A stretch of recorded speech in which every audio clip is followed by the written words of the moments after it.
So hello, well that's old Jimbers. Today I'd like to take a look at this book, which is an old one. It's about the Red Knight of Germany, who was Baron Manfred von Richthofen, his name was. It's written by Floyd Gibbons. It's an old one. What are you doing now, innit? What's he creeping about at? He's creeping around it. He's slinking about it. And he was the one of the most famous pilots in World War One.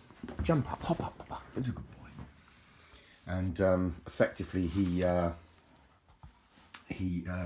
this one was owned by a chap in Washington, by the look of it. My father bought me this book, in actual fact, and these are keepsakes from the time that when he and my mum used to come to Prague to visit.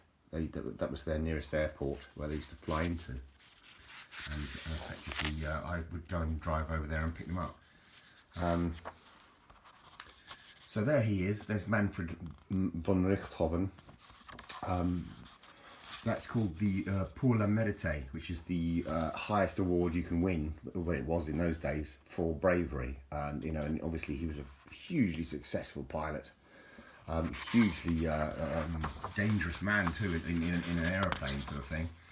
And he was, I suppose, most famous for painting his aeroplane red, and that was what he used to fly. The 1970 Fokker DR1, and obviously they were made of wood, I think. But he would do triple wing aeroplane. I don't know if you can see that properly. Can you see that properly, Jimmy? I can't see it properly, innit? Because I've got blind eyes now. But if you actually hang on, God help us. Will it? The propeller spins. I'm just trying to show you the propeller spins on it. It's a great little model by D'Agostini. I think they made them, and it was part of a collection that I just got this one because I don't really collect model things much apart from the odd thing, bit and bob. But that was what he used to fly, and well, this is the book. It's what's known as deckle-edged, so it's got very rough pages. It's a beautiful book, and I was so glad to have it from my father. Very, very kindly bought this for me because I currently live in Poland. So there's the first printing was in 1927, and the one I've got is obviously from 1932. So it's almost as old as my old dad, because he was born in 1931. So it's a lovely book to have. Sadly, my father has passed now, but this is a great memory of him. And I live in Poland, and where the Red Baron was born was a place called Breslau in those days, which is now called Wrocław. And he then moved. His family moved. They were very wealthy. They were Freiherr. His real title is Freiherr von Richthofen. And a Freiherr is like a freelord. They're quite sort of up the scale of I was going to say Pompadour, but I don't even know what that means.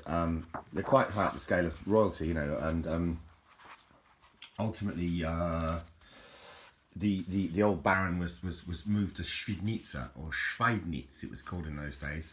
And when he was a pilot, his mum had a tower built on the house so she could watch for him when he was coming into land.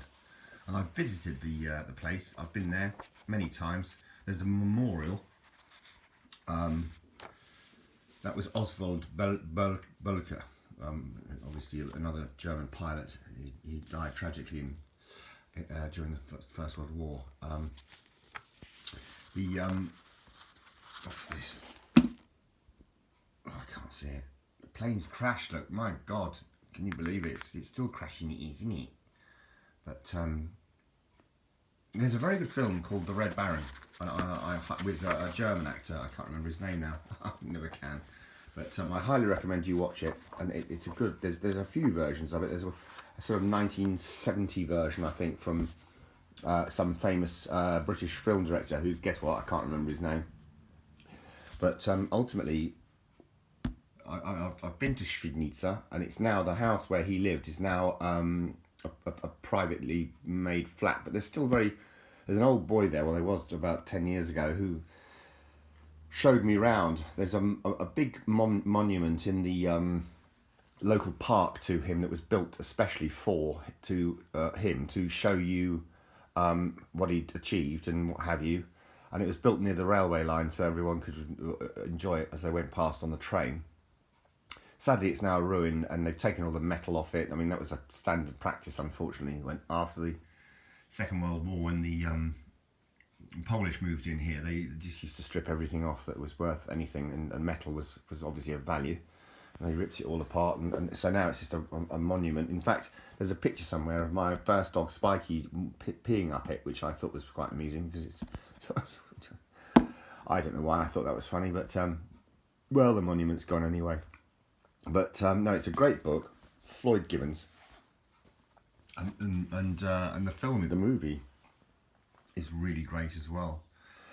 Eventually, because they used to fly a mile high, these blokes, they were fighting in the air a mile high. It was very new. First World War was the first time that aeroplanes had ever been used in combat. And it was all a very new thing. And there's a conspiracy sort of thing going around. I'm not going to get involved in it. I'll just explain the details. The Red Baron was fighting with this Canadian chap who was part and parcel, obviously, of the Allies, as it might have been called, you know. And he was chasing him down, and he flew too low. And effectively, there's a thing in the back here, in actual fact, which is an old, if I can find it, without boring everyone to read you, my videos are probably switch your kettle on and watch it boil, isn't it? It's gone. I don't know where it is. It was there. Lord only knows. Oh, here it is. Look, here it is. It's the story of Captain Roy Brown, I think his name was. And he was a Canadian pilot. And he was a well-known adversary of the Red Baron, Manfred. And he has taken, well, he was given the acclaim to eventually shooting the Red Baron down, who had killed probably 80 or more planes, you know, during his career. So, as I say, he was the highest ace of World War I. But there's been some conspiracy going around that they don't think it was actually him that shot him down. It was an Australian gunner with a Vickers gun. Because the Baron was flying so low, he became within range of an Australian Vickers gunner. And in the actual fact, they reckon it was true because the bullet came up through the base of the plane, the underside of the aircraft, and ricocheted through something and then went through the Baron's heart. And he managed to, because he was such a professional pilot, he managed to land the plane on the ground somewhere in France. And he said kaput when they ran up to him. Obviously, he said kaput. And it was a shame because when Russia took over from, Polish Russia, took over from his part of what was Germany, they stole all his things. He used to have a silver cup.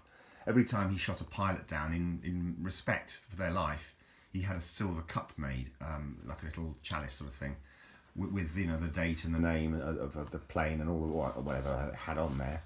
And for years, the Schweidnitz house was a museum. But he was moved. He was an interesting man because he was migratory even in death, because they eventually buried him in France in a war grave there, and eventually they moved him somewhere else to a place in Berlin. And eventually, when the East-West sector thing came up about the Berlin Wall and what have you, they had to move him again because he was on the bit which was no man's land, you know. So they had to shift him out, and or either that, or his grave was getting shot at for some reason. And so the family eventually moved him again. So he had three different graves. So he was a bit of a traveller. That's a fact, even when he was a corpse. I'm only joking, you know. I massive respect to this bloke because he was a true World War I hero. Amazing, and a very interesting character as well. God, it's crashed again. No wonder. It's in my hands, any plane would crash. I think. I just don't let me go. Don't give me the controls. But there he is. He was a baron, as I say, Freiherr of on the Richthofen, and I hope you found this of some interest. All the very best wishes. Cheers. I'm going to leave you on, Jimmy, because Jimmy's a good thing to leave you on, isn't he? Cheers.